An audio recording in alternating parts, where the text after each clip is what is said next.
अगर हम इस चैप्टर को आगे बढ़ाएं तो सबसे पहले हमारी टॉपिक होती है कम्युनिकेबल डिजीज।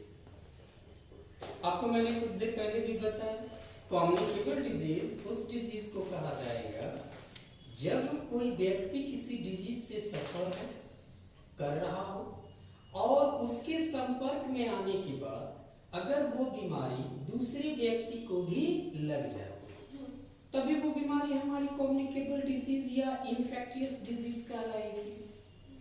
अब है कि कम्युनिकेबल डिजीज जब आप डील कर रहे हैं तो जरा समझिएगा, रिजर्वर और infection for pathogen, reservoir of infection for pathogens, जो बीमारी को क्रिएट करने वाले जीव होते हैं वो कहीं ना कहीं तो होंगे।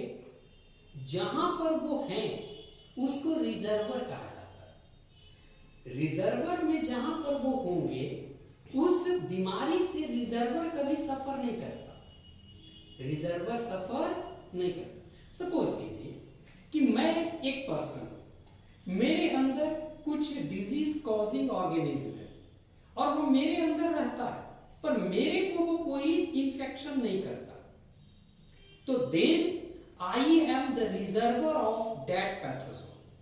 तब मैं उसका क्या कहलाऊंगा? रिजर्वर कहलाऊंगा। अगर उसने मेरे को अफेक्ट कर दिया तो मैं सफरर हूं, रिजर्वर नहीं। तो रिजर्वर आप हमेशा याद रखिएगा कि जो बीमारी कॉज करने वाले ऑर्गेनिज्म होते हैं वो उसमें रहे और रहने वाले या जो होस्ट है उसको वो अफेक्ट ना करे, तब वो बॉडी क्या कहलाएगी? रिजर्वर कहलाएगी। रिजर्वर के तौर पे एक इंसान भी हो सकता है एज ए रिजर्वर, सॉइल भी हो सकता है, वाटर भी हो सकता है, एनिमल भी हो सकते हैं या प्लांट भी एज ए रिजर्वर हो सकते हैं। इन सारे चीजों में वो बीमारी क्रिएट करने वाले ऑर्गेनिज्म रहेंगे परंतु इसको कोई अफेक्ट नहीं करेगा, इसके साथ वो फ्रेंडली है। देन वो चीज क्या कहलाएगी? रिजर्वर ऑफ पैथोजोन कहलाएगी। अब समझ में आ गया? जब रिजर्वर से वो बाहर निकलेगा और दूसरे में चला जाए और उसको अफेक्टेड कर तब कम्युनिकेबल है, तब वो कम्युनिकेबल है। सपोज कीजिए कि मिट्टी में कोई पैथोजोन पड़ा हुआ है, अच्छे से समझिएगा, मिट्टी में कोई पैथोजोन पड़ा हुआ, इस मिट्टी से निकलकर एक हेल्दी पर्सन के अंदर वो चला गया और हेल्दी पर्सन क्या हुआ भाई? इन्फेक्टेड हो गया, इन्फेक्टेड हो गया। यानी कि पहला ये व्यक्ति, क्योंकि रिजर्वर में तो इस पैथोजोन का कोई प्रभाव ही नहीं था, तो रिजर्वर से निकलकर हेल्दी पर्सन में जाके उसको क्या किया? इन्फेक्ट कर दिया। अगर ये पर्सन किसी और को इन्फेक्ट कर देता तब ये कहलाएगी कम्युनिकेबल डिजीज, तब ये कहलाएगी कम्युनिकेबल डिजीज। क्लियर ना? अच्छी बात। तो ट्रांसमिशन ऑफ डिजीज को अगर आप समझे तो रिजर्वर से निकलकर एक हेल्दी पर्सन को वो क्या कर रहा है? अफेक्ट कर रहा है। इसी को हम लोग क्या कहते हैं? ट्रांसमिशन। अब ट्रांसमिशन यहीं पे अगर रुक जाती है, यहीं पे रुक जाती है तो ये नॉन कम्युनिकेबल डिजीज है, ये नॉन कम्युनिकेबल डिजीज। आगे तो कोई अफेक्टेड ही नहीं होगा, पर अगर यहां से आगे चली जाती है तो ये कम्युनिकेबल डिजीज, तब ये कम्युनिकेबल डिजीज। जैसे मान लिया जाए सॉइल की जगह पानी होता और पानी में कोई रैसेस करने वाला पैथोजोन था, मैंने पानी को छुआ, रैसेस मेरे को हो गए, और मैंने आपको छुआ और आपको हो गए, तो मेरे से ये ट्रांसमिट करके आगे जा रही है ना, तो ये तो कम्युनिकेबल हो गई। मेरे तक ही रह जाती, रिजर्वर से हेल्दी पर्सन इंफेक्टेड होके रह जाता तो नॉन कम्युनिकेबल था, पर अगर इससे आगे चला जाता तो ये कम्युनिकेबल हो जाएगा।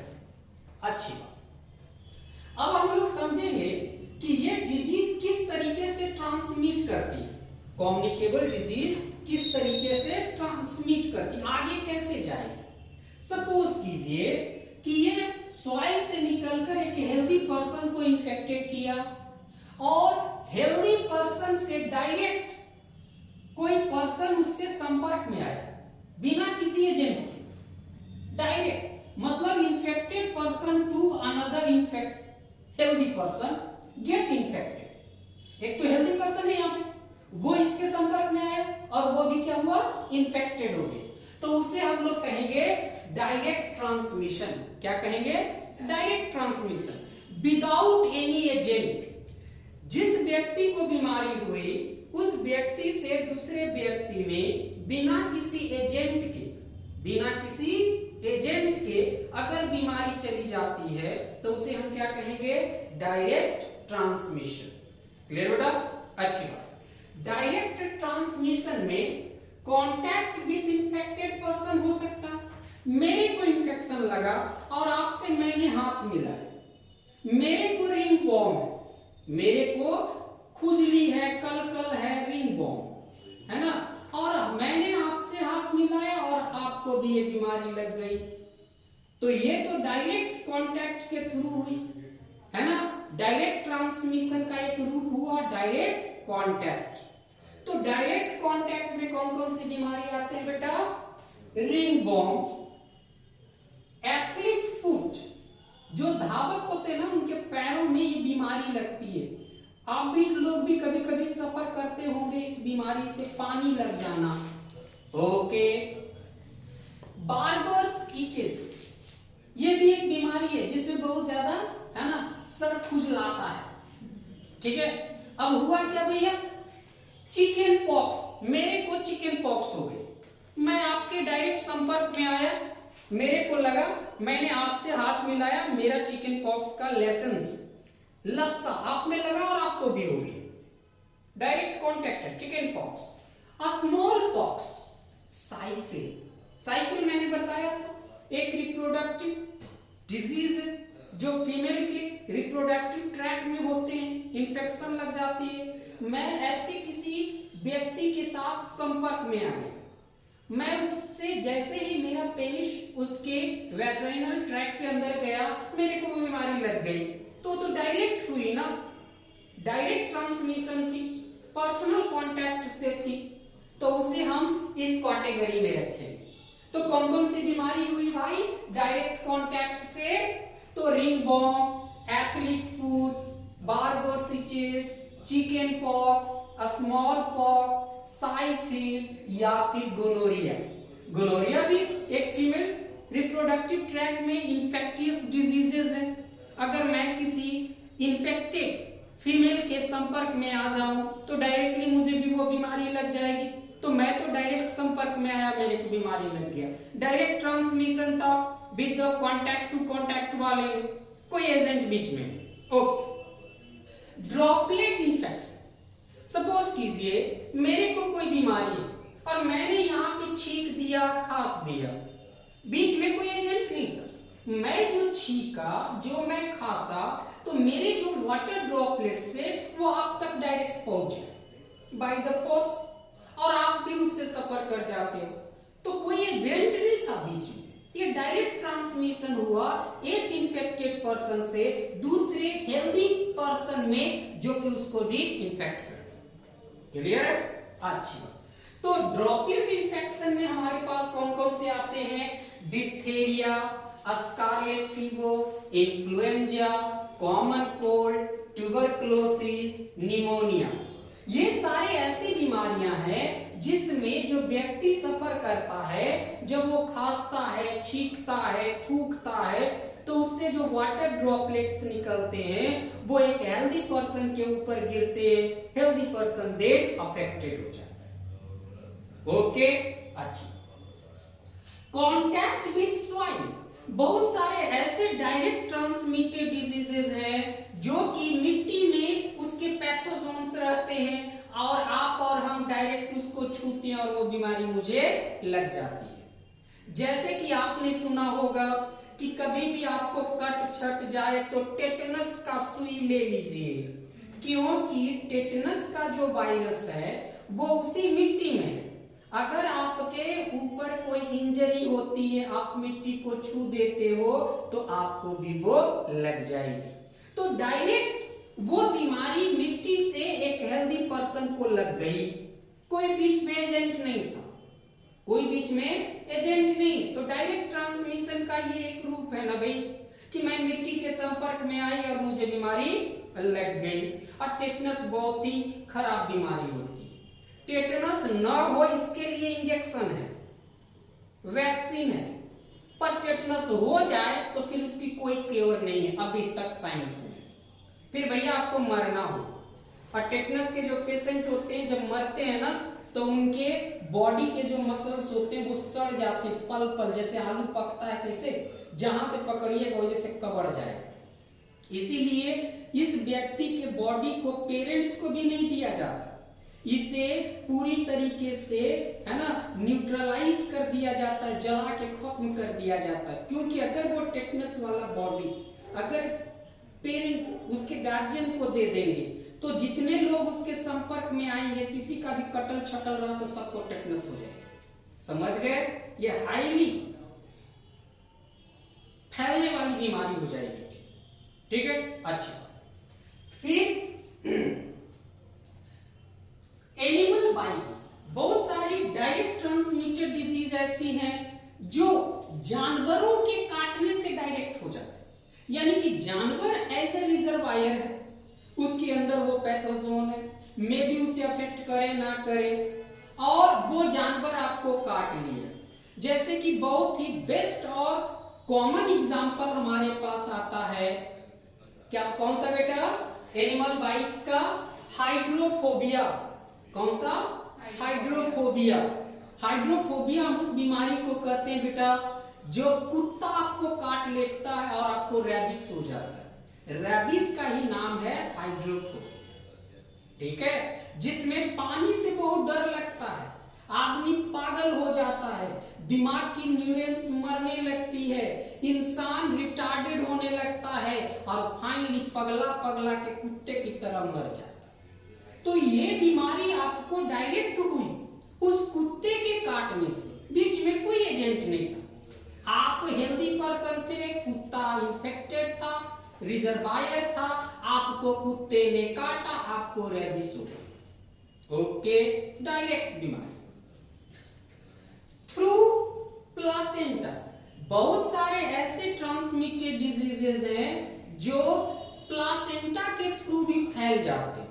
जैसे सपोज कीजिए कोई औरत, है ना, साइकिल से सफर कर रही है, गोनोरिया से सफर कर रही है, और उसको जब बच्चा हो रहा था तो महिला का जो वेजाइनल ट्रैक हो उसी से वो आया, और उस समय हम उसका प्लासेंटा बच्चे का काट रहे थे, तो उसी माँ के भी उसी बॉडी से सारा लस वगैरह सब लपटा हुआ है, और जब काट रहे थे तो वो कुछ इन कर जाए, तो उसी के ट्रैक से जब वो निकला है प्लासेंटा काटते समय, प्लासेंटा जब काटेंगे तो ओपन हो जाएगी और उसी समय उसमें कुछ चला जाए, गोनोरिया उस बच्ची को भी हो जाए, साइकिल उस बच्ची को भी हो जाए, तो प्लासेंटा के थ्रू ही हुई ना, तो ये होता है।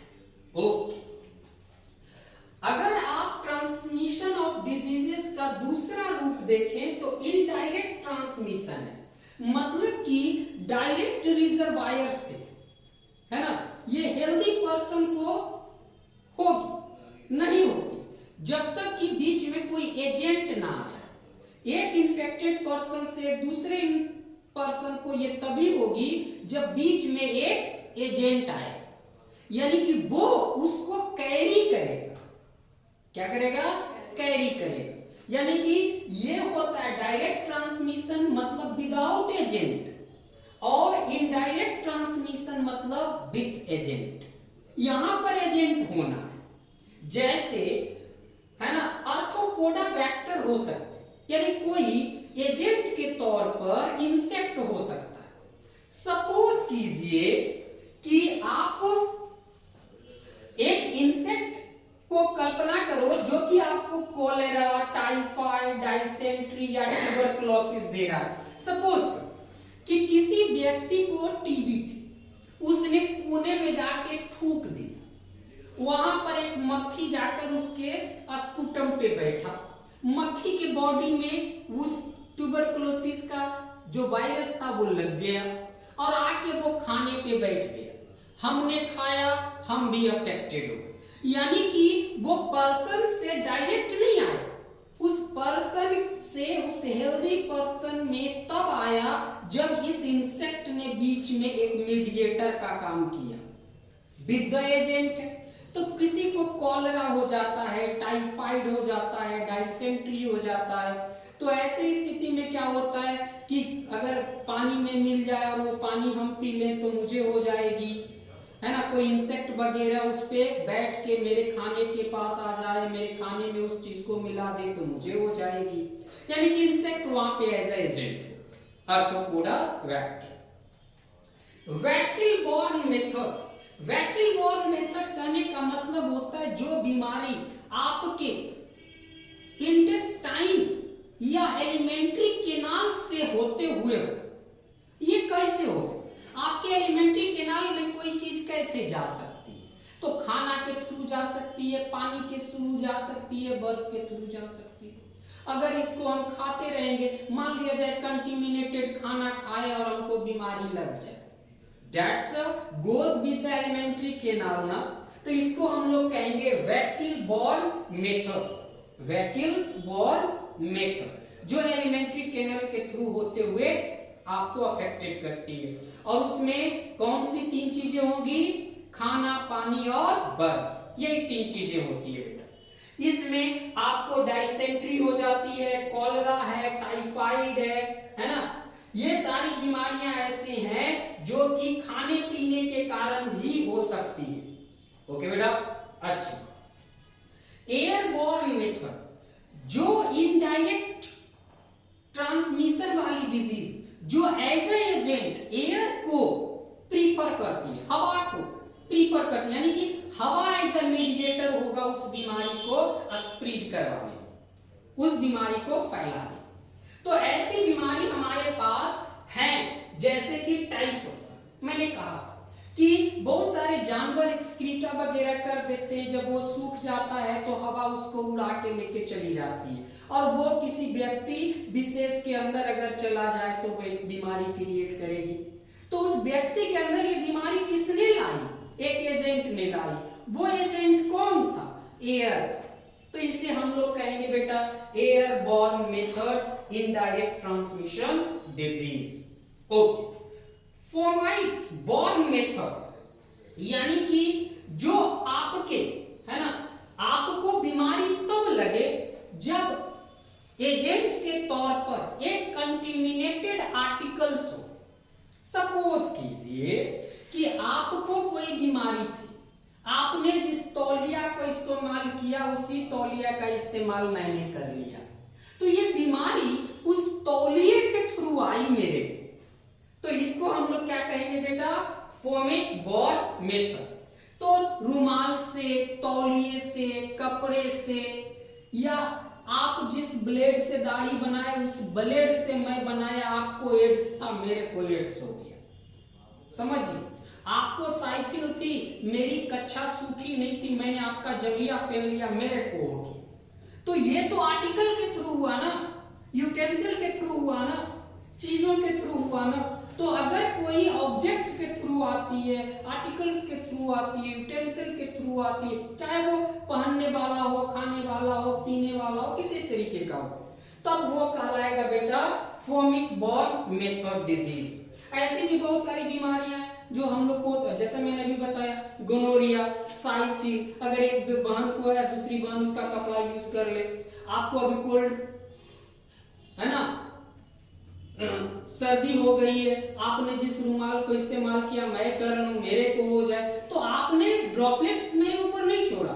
मैंने तो खुद आपके बर्तन और आपके सामान का इस्तेमाल किया और उससे मुझे बीमारी हो गई। एक है बेटा अनक्लीन हैंड। यहां पर आपके गंदे हाथ एज ए एजेंट काम करेंगे। सपोज कीजिए आप हॉस्पिटल गए, सीढ़ी का बगल वाला, है ना, वो पाइप जो होता है उसको छुआ, उसमें ढेर सारे जर्म्स थे, आप आए बिना हाथ धोए खाली, तो वो बीमारी उस जगह से आपको कैसे लगी?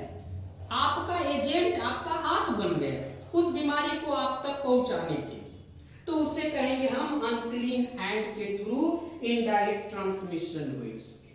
एक है ह्यूमन कैरियर, जब इंसान उस चीज का कैरियर बन जाता है, यानी कि किसी इंसान के संपर्क में आने से इंसान उस समय एज ए एजेंट वर्क करता है उस बीमारी को फैलाने का, जैसे कि डिप्थेरिया, टाइफाइड, ठीक है, तब उस समय वो कहलाएगा क्या बेटा, human carrier indirect transmission disease. मुझे लगता है कि आपको इन सारी चीजों में कोई दिक्कत नहीं होगी, अगर है बताइए। एनी क्वेश्चन है ना?